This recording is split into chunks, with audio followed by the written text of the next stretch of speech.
Good evening, everyone. Today we are going to show you the PPT of 16th November war at Secunderabad, which is prepared by A.K. Srivastav, retired IRTS. On the request of students and other members, we are going to present the PPT. These are the pictures of the event which has already taken place on 16th November. Thank you so much to all the members who took out time to make the event great success. Now, Shrivastava sir, you may start the PPT. Wahid Ali Shah की एक बेगम थी जी और जिनके नाम पर ये सिकंदराबाद बना। हालांकि कुछ लोगों का कहना है इसकी शुरुआत सादत अली खां के साथ हुई, लेकिन अभी जिस रूप में हम इसको देखते हैं जो एक बड़ा बात था, एक समर रिट्रीट के तौर पर आया, वो वाहिद अली शाह से नाम जुड़ा हुआ था। लेकिन आज हम यहाँ जो मौजूद हैं जो उसकी बातें करेंगे वो 1857 से हम इसको जोड़ करके इसकी बातें करेंगे। 1857 की जंग में जो ग्रेट अपराइजिंग थी उसमें सिकंदराबाद का क्या रोल था, और ये बात हम शुरू करते हैं शुरुआती दौर से। ये जो आप हैंगिंग की फोटोएं देख रहे हैं ये कोई काल्पनिक चित्र नहीं है, ये लखनऊ के ही चित्र हैं, लखनऊ के, लेकिन बीएटो के खींचे हुए बीटो के 1858 के चित्र हैं। लेकिन ये हैंगिंग मई के पहले हफ्ते में शुरू हो गई। 3 मई को जहां अब हम केजीएमसी देखते हैं वहां मच्छी भवन था, और उसके सामने ये जो स्कैफोल्डिंग्स आप देख रहे हैं ये परमानेंट स्कैफोल्डिंग्स वहां लगी थी और तोपें लगाई गई थी जिससे उन स्कैफोल्डिंग को कोई छू न पाए। और नियमित रूप से मई के 1857 के पहले हफ्ते से जब ये राज खुला कि यहाँ विद्रोह होने वाला है, ये फांसियां शुरू हो गई। 30 मई को जो पुराना कैंटोनमेंट था मड़ियाव, वहां पर विद्रोह हुआ, पूरा मड़ियाव कैंटोनमेंट जला दिया गया और लखनऊ के आसपास जो है वो आग भड़कनी शुरू हो गई थी, सीतापुर, फैजाबाद, गोंडा, और वो आग अंतोगत्वा लखनऊ में भी पहुंच गई।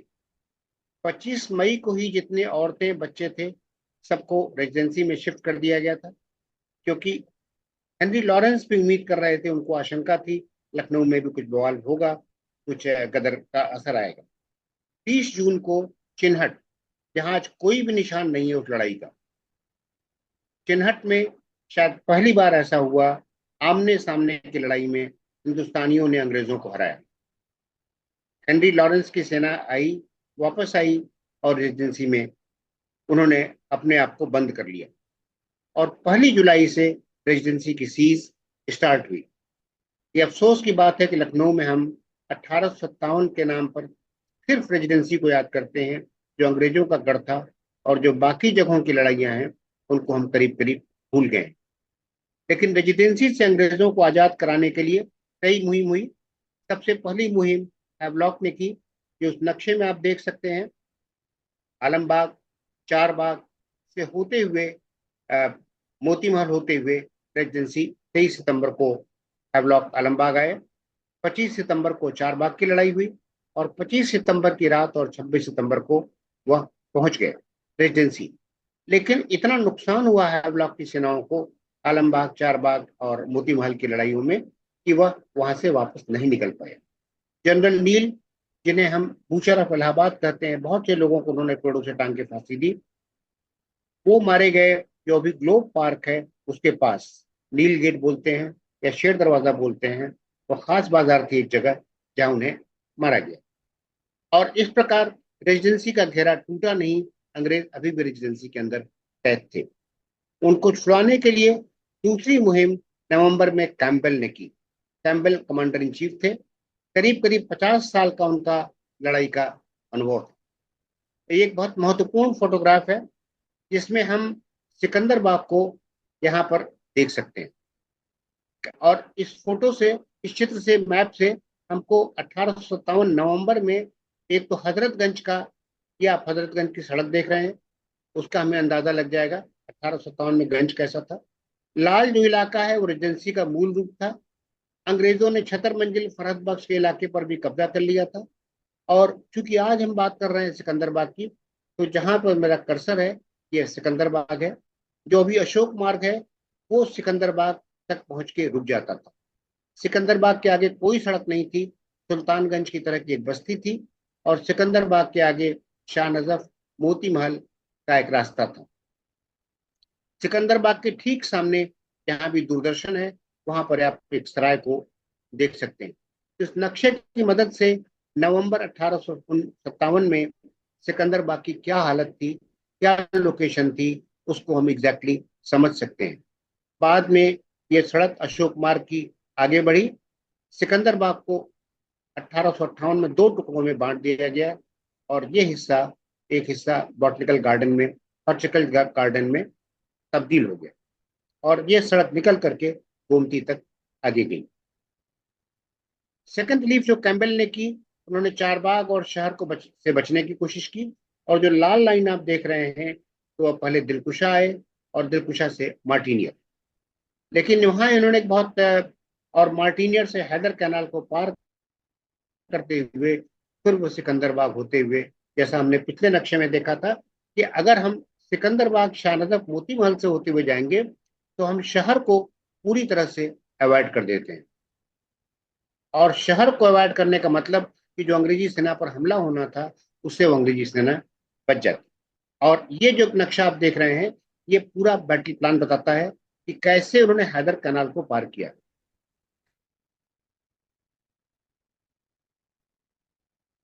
देखेंगे तो अब जो एनबीआरआई की हम बात कर रहे थे, जो नंबर 1 लिखा हुआ है, ये हम्म। इलाका एनबीआरआई के अंदर है। ओके। और जो तोपें थी, 18 पाउंड की एक तोप थी, वो यहाँ रखी हुई थी। हम्म। और जो बीच हुआ, वो यहाँ पर दीवार में छेद हुआ है, वो इलाका भी एनबीआरआई की साइड में है। उसको भी हम लोग एनबीआरआई की ओर से पहुंच करके देख सकते हैं। जी। ये 3 नंबर जो हम देख रहे हैं, ये मेन गेट है जहाँ से हमारी यात्रा शुरू हुई। ये 8 नंबर जो हम देख रहे हैं, कॉलिन कैंपबेल, जिनके नाम पे लखनऊ में रोड्स भी थी, हम्म। कमांडर इन चीफ थे, बाद में लॉर्ड क्लाइड हुए, उनका घोड़ा यहाँ पर खड़ा था। और ये जो 5 और 6 हम देख रहे हैं, ये हम्म। बिल्डिंगें इसके अंदर थी जो अभी भी अब नहीं है। जी हाँ। और उसमें एक डबल स्टोरी बिल्डिंग है जो बार बार हमने बेटों की फोटो में हमने देखी है, जिसमें जिसकी चारों डेड बॉडीज हम्म। पड़ी हुई हैं। तो ये 5 नंबर की बिल्डिंग और 6 नंबर की बिल्डिंग। और यहाँ पर जो 6 सोल्जर्स थे, उन्होंने अटैक किया था और एक लेफ्टिनेंट का यहाँ मारा गया था। So that we can explain with the help of plan how things were there. और हम्म। एक पतली सी गली थी जिससे ब्रिटिश सेना इधर से अंदर आई थी। और यहाँ पर झोपड़ियां थी, जिसको हम्म। उन्होंने बाद में आग लगा दी। और ये जो रोड सामने है इसके, वो हम्म। रोड मोती महल और शाहनजफ की ओर हम्म। जाते हुए रेजिडेंसी में मिलती थी। जी। और ये हम एक पुरानी फोटोग्राफ देख रहे हैं ब्रिज की, जो भी हमने आपको टाइम दिखाया, जो 2 नंबर पॉइंट था, वहीं पर ये ब्रीच हुआ। और इस ब्रीच से होकर के ब्रिटिश सेना अंदर गई। और ये जो ब्रीच जहां हुआ है, उसी जगह पर ये एनबीआरआई में जो हम टैबलेट हम देखेंगे, ये टैबलेट लगा हुआ है। इसमें लिखा है, tablet marks the spot where the wall of Sikandarbagh was breached in the assault on 16 November. So that also will be able to show them. Hmm. और कुछ बुक्स का हमने रेफरेंस दिया है, 2-3 बुक का, जिनमें काफी डिटेल लिखा हुआ है। जी। मिशेल की एक किताब है। ये हम्म। किताबें हमने ऑलरेडी व्हाट्सएप ग्रुप में शेयर की हुई है हम्म। और ये फ्री में है, कोई भी आदमी जाके डाउनलोड करके पढ़ सकता है। अब हम्म। प्रोजेक्ट गुटनबर्ग में इस बुक का हमने लिंक शेयर किया है। उसमें हम्म। उन्होंने लिखा है कि जैसे वो लोग गांव के अंदर से घुसे, एक 2 स्टोरी बिल्डिंग थी सिकंदराबाद के अंदर से, यहाँ से गोलियां बरसने लगी। हम्म। और बाद में इन्फेंट्री के लोगों ने शेल्टर ले लिया और तोपों के गोले चलने लगे। पेम्बुल ने लिखा है कि Raj Indian mutiny kingdom of Awadh में कि इतने लोग मरे कि they lay in heap as high as my head, hmm. heavy surging mass of dead and dying inextricably entangled। जो मेन दरवाजा था, पैवेलियन थी अंदर, वो सारा बॉडी से भरा पड़ा था। और न तो उतना टाइम मिला, ना कोई आदमी अवेलेबल था। कार्पसेस को, जो इंडियन सोल्जर थी, कार्पसेस थी, की डेड बॉडीज थी, उनको वैसे ही छोड़ दिया गया, waiting for the vultures and everybody oh else to gosh. Take care. Alexander ने अपनी किताब में लिखा, he was a lieutenant colonel there in that battle, he had a first hand, he participated in the battle, he wrote a very good book. जो map हमने use किया है, वो अलेक्जेंडर की किताब के मैप है ये। उन्होंने कहा कि अल्टीमेटली लोग काउंट किए गए थे परेड में, हम्म। उनके हिसाब से नंबर लिखा गया कि 2000 से ज्यादा लोग मरे। ओ माय ये कोई गॉड। काल्पनिक चीज नहीं है, it was hmm. An actually done. और 11th Awadh regular infantry battalion, जो रिबेल जिन्होंने किया था, 71st बंगाल नेटिव बटालियन, ये पूरी की पूरी खत्म हो गई और तालुकेदारों के बहुत से सिपाही मारे गए और कुछ निग्रेस भी थी हम्म, जो मारी गई। और हम्म, उन निग्रेस के बारे में उन्होंने लिखा कि उनके पास राइफल्स थी, they hmm. Fought like wild cats. और जब वो मर गई तब उसके बाद पता चला कि वो लेडीज थी। ओके, अच्छा, they were covering their face and all. They not covering their face. अब वो लड़ाई में तो आपने कुछ देखता नहीं है। तो एग्जैक्टली। मरने के बाद, हाँ, मरने के बाद जैसे वो पीपल की ट्री वाली कहानी है जो बाद में हम्म, उदा देवी के नाम से आई, उसमें हम्म, भी जब गोली लग गई और बॉडी नीचे गिरी, only then they realise hmm, that she is a they are lady. Female, हाँ। हाँ, हाँ।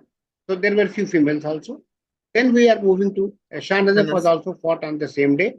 शाह नजफ, नजफ जहाँ पर हजरत अली को दफनाया गया था करबला की लड़ाई के बाद, तो नजफ को कमोमरेट करने के लिए, रिस्पेक्ट देने के लिए शाह वर्ड यहाँ पर आता है। और ये एक बहुत मशहूर इमाम बड़ा है। Hmm, Ghaziuddin Haidar was the actually the first king of Awadh. उनके हम्म, पहले के सारे लोग नवाब थे। Hmm. And with the help of East India Company he crowned himself as a king. Okay. Shah Najaf का की लड़ाई का भी मैंने नक्शा ये हम लोग प्रिंट करा के वहां शेयर कर रहे हैं, हम्म, जिसमें आप देख सकती हैं कि जो गोल गुंबद है वो बीच में है, उसके हम्म। चारों ओर दीवारें हैं, फिर बाहर की दीवारें हैं। और यहाँ पर लड़ाई चल रही थी, तोपों के गोले चल रहे थे, लेकिन ये दीवारें टूट नहीं पा रही थी। बिकॉज दे वर सो और जो स्ट्रांग। हिंदुस्तान, दे वर सो स्ट्रांग, और हिंदुस्तानी जो सिपाही थे वो उनमें से कुछ धनुष बाण से लड़ रहे थे। Hmm, and one of them British soldier rode, जो उसमें मिशेल उसमें पार्टिसिपेट कर रहे थे, कि हम्म। रॉबिनहुड का जमाना आ गया क्या, कि आप 1857 में यूजिंग बो धनुष एंड बाण एरो। लेके लड़ रहे हैं। हाँ, हाँ, हाँ। And somebody quoted a poem of Walter Scott, हाँ, हाँ। and the next minute he saw कि उसके बगल का एक सिपाही था जो उठकर देखने लगा हम्म, क्या हो रहा है, he hmm. got killed by an arrow. So lot of British soldiers were killed by arrow. Okay. और जब वो, हाँ, जब वो कुछ नहीं कर पाए और The शाम हो aims गई, were they were their aims were perfect. हाँ, aims are perfect, and later on what they did, कि जब अंधेरा हो गया, शाम हो गई, हम्म। तो जलते हुए कपड़े वो तीरों में लगा करके उनसे फेंकते थे। Oh, oh. But to see the and light and हाँ, हाँ, and the boiled water was also poured from the ramparts of Shahnajar oh. Over the soldiers, British soldiers, Mhm, and they were not able to breach. तो mhm. Peel की जो battery थी उसमें rockets भी थे, Oh, तो अल्टीमेटली उन लोगों ने रॉकेट से अटैक किया। okay. और चांस की बात थी कि जो यहाँ पर एक पॉइंट हम देख रहे हैं, ये जो जगह है जिसमें जी। मार्क है इस मैप में, हम्म, वहां पर दीवार कुछ हल्की सी टूटी थी। ओके। और चूंकि लड़ाई, जहां पर आपको ये एरोज दिख रही है, लड़ाई यहाँ और मेन गेट के आसपास थी। हम्म, सारी इंडियन फोर्सेज यहाँ पर कंसंट्रेटेड थी। They hmm. नेवर रियलाइज यहाँ पर होल है, और कुछ लोग ब्रिटिश सोल्जर्स यहाँ से एक एक करके अंदर घुस गए। अंदर गए, ओ, ओ। और जब पीछे से ब्रिटिश सोल्जर्स अंदर आ गए, देन इंडियंस They थॉट कि अब हम killed. लोग दोनों ओर से फंस गए हैं। Hmm, fortunately they had kept a retreat open. तो हम्म। इसलिए बहुत से इंडियन जो रिट्रीट निकल गए। सिकंदराबाद में ओपन नहीं था, ओके। यहाँ से निकल करके वो लोग गोमती के जरिए गोमती में कूद गए, जो कि गोमती नदी बगल में ही थी, हम्म। और वहां से वो लोग बच गए। भाग गए। तो ये सेव लड़ाई दे भी सेव बहुत देमसेल्फ। लंबी चली। हाँ। और यहाँ आगे जो निशान हम देख रहे हैं हम्म, गेट के पास, ये जो हम्म। रात में कमांडर इन चीफ कैम्पबेल और उनकी सेना ने यही शाहनजर में वो लोग रात भर रुके रहे, okay. Because they had no place to go back. So that hmm, battle was also very fierce battle at Shahnazar. एक साल बाद जब शाहनजर की फोटो बेटों ने खींची, उसमें भी बिल्डिंग की इतनी डैमेज तस्वीर हमको नजर आती। Hmm, unfortunately there is hardly any mention of battle at Shahnajar. Hmm. Sikandarabad के बारे में तो कुछ लोग जानते भी हैं, जी। शाहनजर के सामने से हम लोग निकल जाते हैं, वी रियरली रियलाइज कि it played such an important People role. think that it's an Imambara only. हाँ, हाँ, They correct. don't know about the its now this is very battlefield. Correct. Gateway of Sikandarabad जो हम लोग देखते हैं, वो Hmm. भी काफी डैमेज हुआ था, वो इस फॉर्म में I नहीं है know. जिस फॉर्म में जी, भी जी। था। तो पहले ये डैमेज हुआ गेटवे है, and because of maybe natural phenomena और what, there are picture Got जिसमें weathered. हाँ, टॉप पार्ट weathering is, नहीं है, हाँ, टॉप weathering. पार्ट नहीं है, हाँ, वो गिर tomb गया है, is वो गिर broken. गया है। हाँ, हाँ, हाँ, हाँ, जो top part is broken, but हाँ। again it got restored. So these Rest. are the old pictures of Sikandarabad gate, Gate. And this is a very famous picture, जहाँ पे अगले साल बीटो ने पिक्चर ली, जिसमें उन्होंने दिखाया कि डेड बॉडी स्केलेटन्स कैसे पड़े हुए हैं। और ये 2 मंजिला बिल्डिंग थी जिसके अंदर हिंदुस्तानी सिपाही थे, और जहां पर उनकी गोलियां खत्म हो गई तो बंदूकों से लाठी की तरह लड़े वो, बंदूकों को फेंक करके उन्होंने मारने की कोशिश की, but Oh they my God. Fought till the last. So lest we forget, every year we must remember, yeah, every time we pass Sikandarbag or We Shanadab, should bow. we We must should remember, bow in front of yeah, it. and at least take a pause, tell everybody that this is the place where the biggest battle of Indian freedom struggle took place. Thank you.